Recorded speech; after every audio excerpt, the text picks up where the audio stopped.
I'm not exaggerating.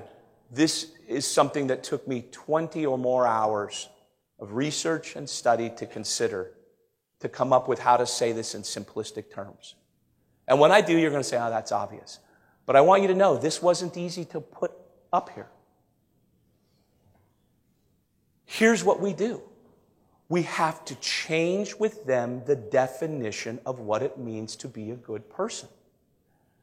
And what we do then is we need to find the mosquito in our case that we need them to go along with to be a good person. Here's some examples. For example, we've all had cases where we know that the prosecution and the police rush to judgment, and all we really want them to do is listen to the whole doggone story. If you'll just listen to the story, everything will be okay, right?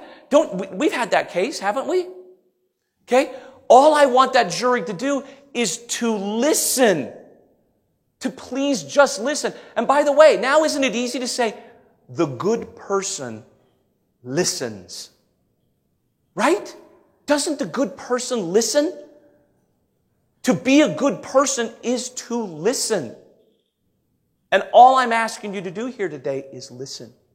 In voir dire, man, I believe that it is good to listen. Do you agree? I do believe. Do you believe that it's important to listen to the whole story before we decide? Yes. That's all I ask. That's all that we ask. My client and I, that's all we want you to do is just listen. And that's good, right? Yes, it is. Thank you. Now, you would say to me, that's not that big of a deal. No, the research suggests absolutely something very different. If you start to change what it means to be a good person and you specifize it, and you drop it into the laboratory of a courtroom, that could become the kernel. If you do it enough, that could become the very kernel that becomes the definition of being good here and now. But it can't be something good that's not generally accepted. Okay? It has to be good that's something generally accepted, like to listen is generally accepted as something to be good. And you have to find the one for your case. Here's some more. I want to demand quality evidence that leads to facts. That's to be good, right? To demand. How about this? To work to a verdict. Greatest compliment I ever had at a trial was a murder trial. I won. I don't like, nobody likes when people get up and tell their war stories, but I love this so much. I won. I walked her out of the door on all charges. And the jury, when we went back there, they deliberated 6 days. 6. And at the end of the 6th day, they came back with a not guilty, and we went back there, and the prosecutor was really upset, and he said, well, what was the split? And the juror said, there was no split. And he said, well, why were you back here in 6 days? And she said, you know what Mr. Hewish said to us, go to work, please, and don't vote until you've listened to everything. And he begged us to do that. And we went back and we said, you know what, we agree. We voted one time after 6 days, and we voted all not guilty. When deciding who to strike, please remember that each answer is one piece of the puzzle. Context matters. So that may be somebody that gave an unfavorable answer to you that you shouldn't eliminate just because of that one really unfavorable answer. What was the context? If they say this child lied and nobody believed them, and I feel, bad about that. Well, is the context of that really isolated and not relevant to this scenario in your case, or is it? I mean, you've got to slice and dice this. Because somebody gave one, I believe police officers lie. Wow, that could be great if you got a lying cop.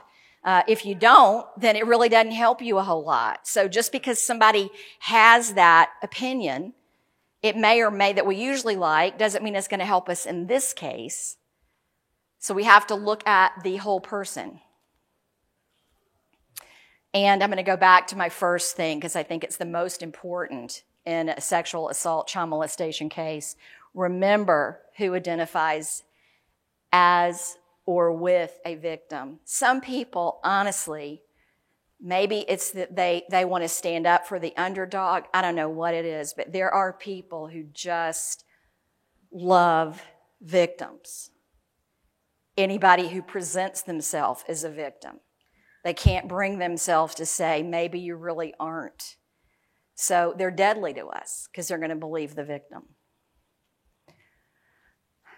And finally, consider when deciding who to strike, who the other jurors will like, listen to, and believe.